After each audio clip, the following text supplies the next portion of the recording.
Today's guest is from WITS University. Please stay tuned.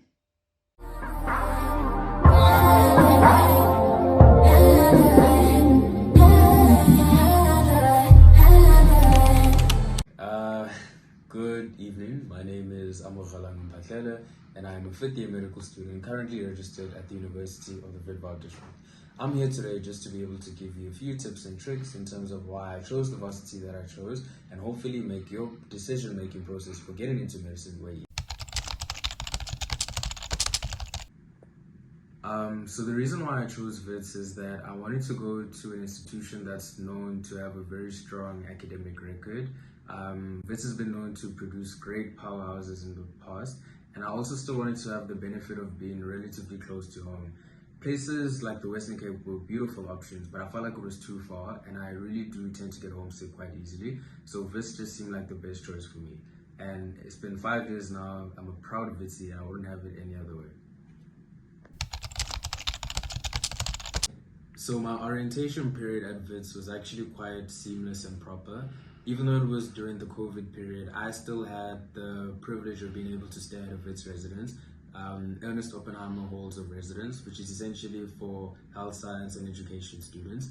So when I arrived in first year, I remember we were being inducted by the senior members of the house, which were just senior health science students or even those doing medicine. So it was quite inspiring and helpful to see the people who were further down the course of your degree actively giving you tips on how the university space is, especially making the jump from high school. I think it's very difficult to prepare for it. As much as people can try and talk to you beforehand, it's only something that you can experience when you're actually in the space.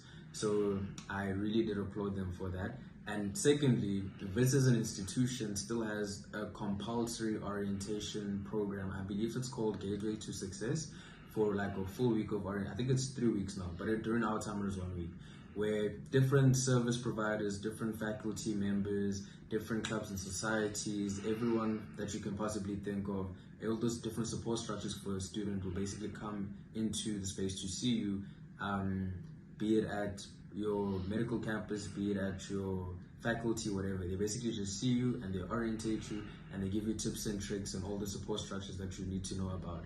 So I definitely can say in first year, the support is there for sure. It makes the entire jump way easier and it tries to make it more gradual for you.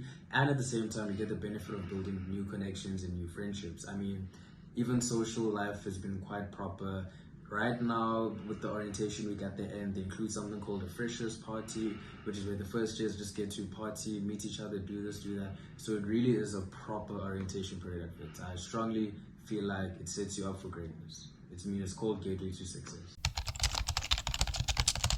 So yes, I am funded by an external sponsor. I have a bursary called COID, which is COID.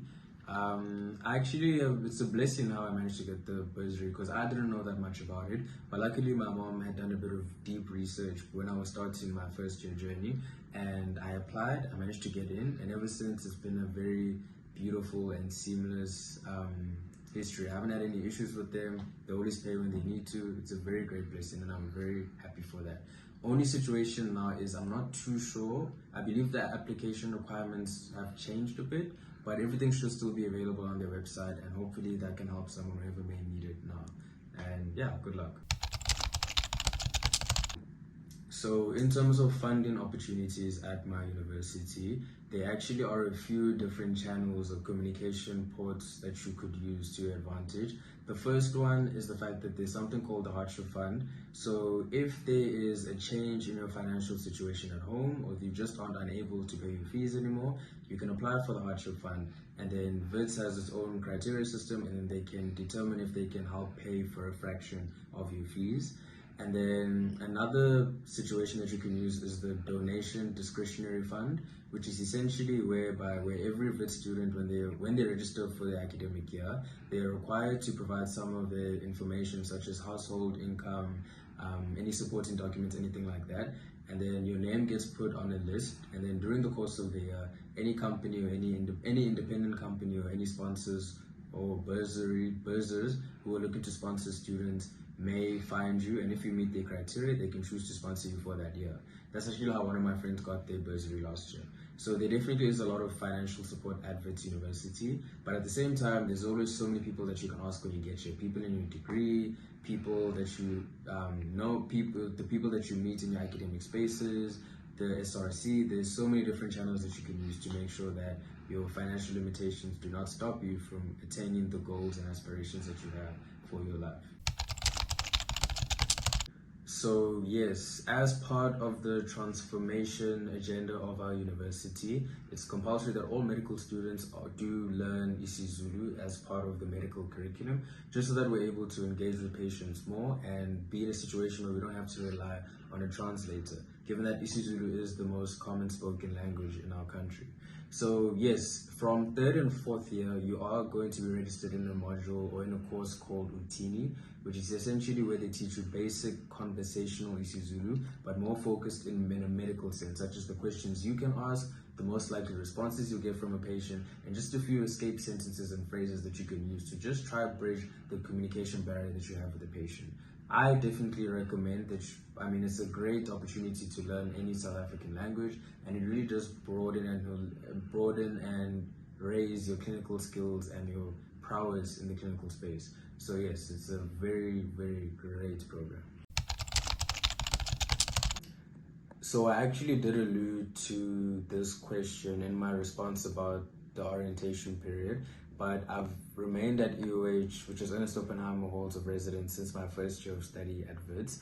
And I really can say the res experience thus far has been quite enriching, quite enlightening, and also quite amazing in ways I wouldn't expect. I think something I really have come to value and admire about being at res is that you are directly inoculated into university space, number one. You're given a very great support system from the jump in terms of during the whole orientation period where you mix with other reses, during all the interplay and different res events that we have going on.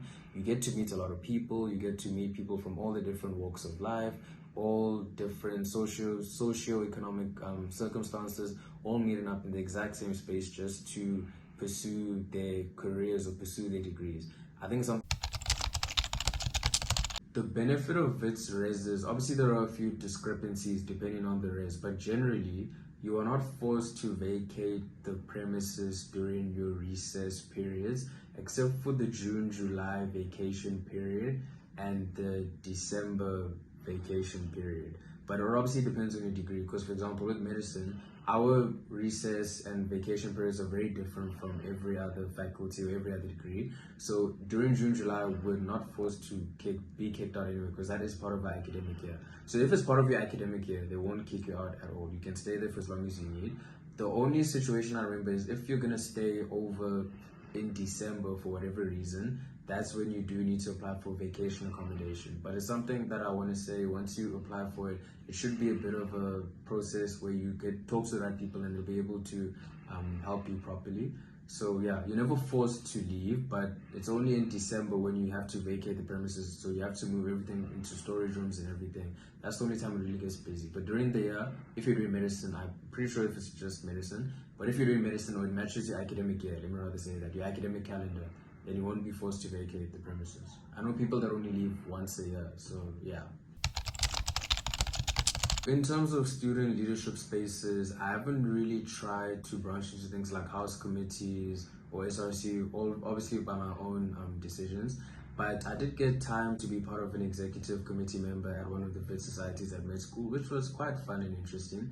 I think as someone who, since you're going to be a young adult and you are trying to develop all your soft skills such as organization, communication, teamwork, all these things, I definitely do recommend trying out for student leadership. It also forces you to step a bit outside of your comfort bubble if you are a bit of a more shy or reserved person. So I recommend every student should at least try in whatever shape or form they find fit or most comfortable with. For me personally, my time at the Pathology Society was very nice and enlightening, and I was still able to work with an amazing executive committee team and organize a few plans and events for the year. So student leadership, I'm a very big fan of it. You just have to know yourself well and decide which one works for you best. Do you want to lead at res? Do you want to lead a whole institution and run for SRC? Which I recommend you should do. A few of my friends have actually entered that space, and it's I can tell it's genuinely something that's enriching, you know. And Or you can just go for a society at medical school or just in general. Just make sure you do some sort of leadership role. I definitely recommend you push for that. In terms of just budgeting for the year, we have to understand that everyone is different and they prioritize things differently. Other people want to have a bigger social budget, other people would like to have more for groceries, others would like to have more for toiletries. So I can't really answer this question in a way that I think would be applicable to you as the viewer, because it depends on you, you're a different person. But if I had to give a very rough estimate and a very generalized one, groceries can be anywhere from around, let's say safely 1.5 to 2,000, depending on how much you buy in a month, and it also depends on if you're gonna cook for yourself every single day, or if you're gonna go into a catered race, which is also quite a nice and cheap alternative option that you could take. Another option that you have in terms of social outings, that's also up to you. Do you want to go out and party every day? Do you just want to go out every month, every now and then when it's your friend's birthday? How do you define going out? Do you want to go to clubs? Do you want to just go to McDonald's with your friends? Do you want to do wholesome activities? So that one I really can't give an estimate. It genuinely depends on you. It's just don't do too much in first year. I know people really do get excited about the prospect of being in a new space and getting to experience so much at once, but just make sure you pace yourself realistically and your social budget should be fine. I want to say 500 for example, but that one is too abstract. I can't really give a good estimate for that. And then the last one was in terms of toiletries. It also depends on how frequent and how many toiletries you do need, but for a 3-month period, you can buy for a 3-month period, which normally shouldn't be too expensive. If you keep the bare minimum of what you need, then you should be fine. I'm just not too sure.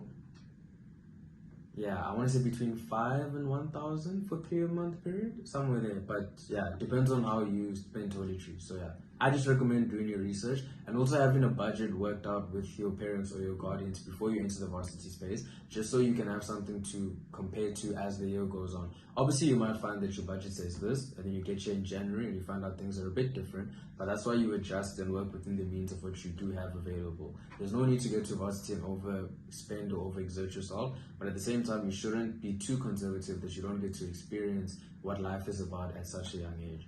So yeah.